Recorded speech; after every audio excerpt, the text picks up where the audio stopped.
Hello, in this video we're going to look at the Nobel Prize in Chemistry for the year 1905, given to Alfred von Baeyer for the advancement of organic chemistry and the chemical industry through his work on organic dyes and hydroaromatic compounds.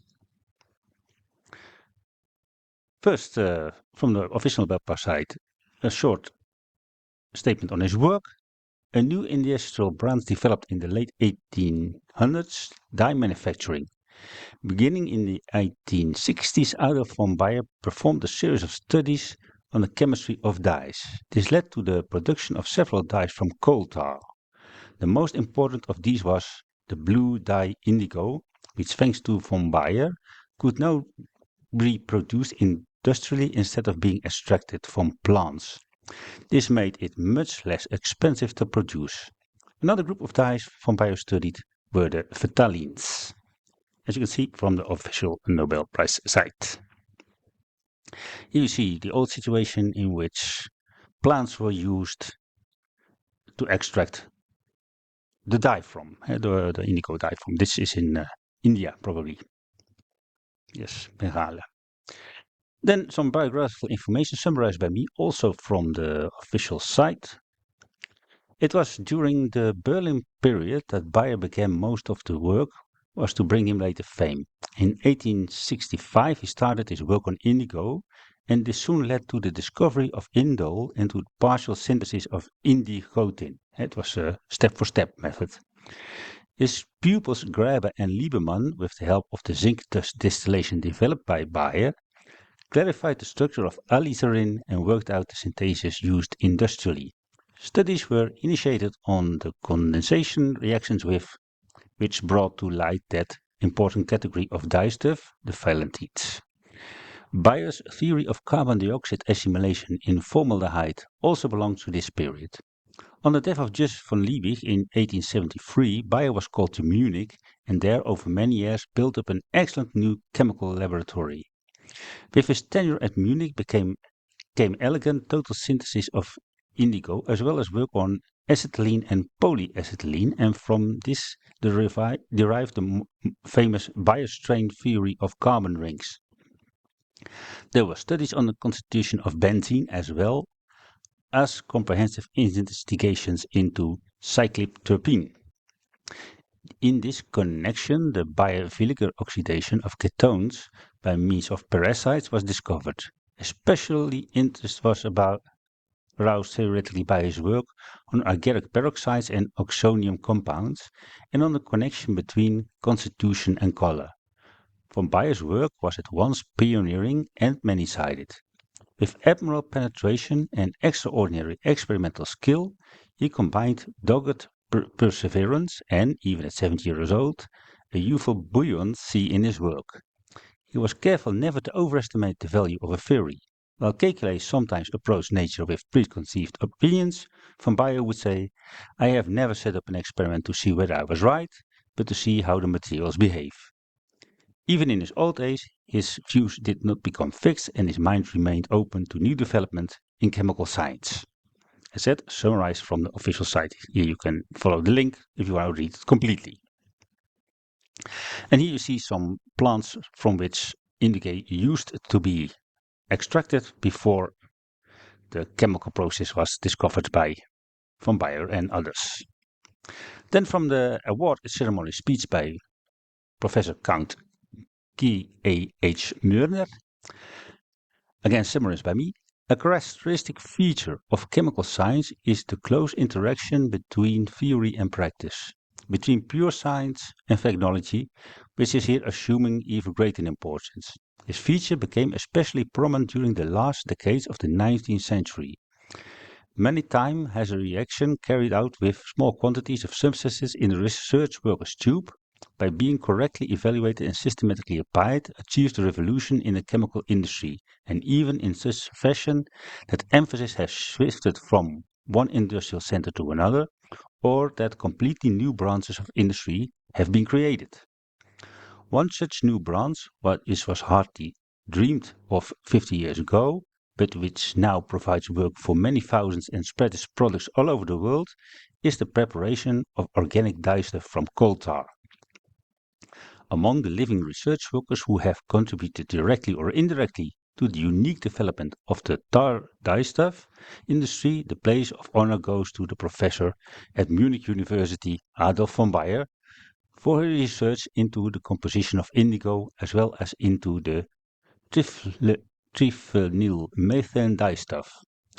Indigo, the gorgeous pigment of the indigo plant, has been considered the most important of all organic pigments on account of its beauty and color vastness. And the annual tribute which the West used to pay India for it amounted to a very considerable sum. To reproduce the pigment by synthetic method and make it more easily obtainable was therefore an exceptionally inviting task for chemical research. The complex and unique composition of indigo, however, made this also one of the hardest of tasks. Here there could be no question of one of those casual discoveries which by happy accident seems to achieve half the work.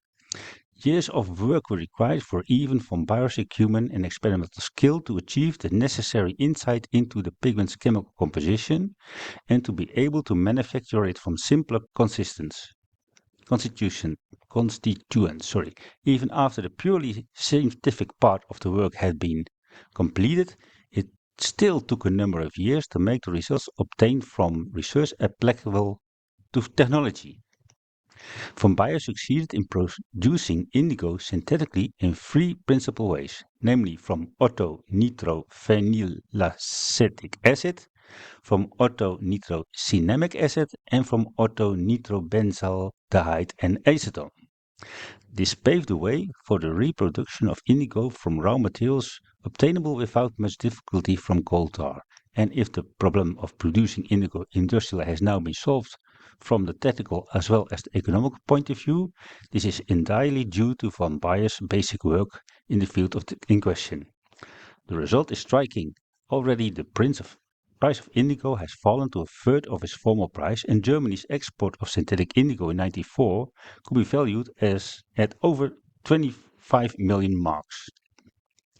This shows that a synthetic product has been able to compete with decisive success against natural product.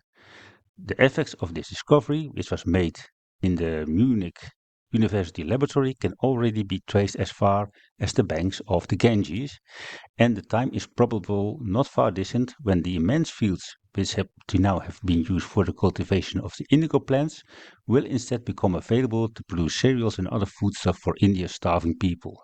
Millions.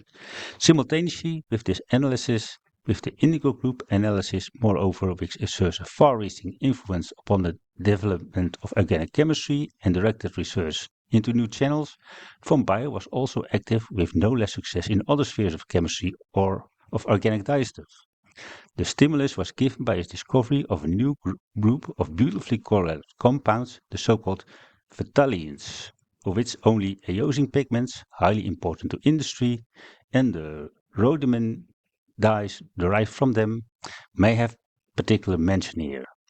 In a series of masterly experiments von Baeyer demonstrated several years ago the chemical nature of the phthaleins and showed that just like the already known rosaline dyes, classified as derivatives of the hydrocarbon triphenylmethane. Here you see the old situation of indigo production from plants. In recent years, more exactly from 1900 on, von Baeyer has resumed his work on triphenylmethane and thus from this a new conception of the chemical composition of pigments and in general of the connection between the optical properties of organic substances and their internal atomic structure has been to a high degree prepared. The dyestuff studied by von Baeyer belong to the main category of organic substances usually classified under the name of aromatic compounds, which differ decisively from the other organic substances, the so-called aliphatic or fatty acid series, both in their properties and in their behavior in reaction. In fact, this difference has been considered so great that it caused the division of the whole of organic chemistry into two separate halves, the chemistry of aliphatic and of aromatic substances. Nevertheless, one of the main tasks of scientific research is to try to bridge the gulf dividing different sciences or different branches of the same science. In this respect too, von Baeyer has carried out notable work in his research, remarkably alike from the experimental as well from the theoretical point of view, on the so-called hydroaromatic compounds. With these compounds he has found the traditional form between the main series just mentioned, and by application of the new conception and the new phytic method to the terpenes and the specific of camphor occurring in nature, also important for ethology, he has opened the fields for synthetic work which were previously inaccessible. The research worker's way to a discovery varies according to the nature of his goal. He may, after a short period of try and error, see unexpected vistas opening up for him, but he may as well have to cut a slow and certain path to his goal by stubborn persistence. For Bayer's work in the field he mentioned has been one of the latter variety.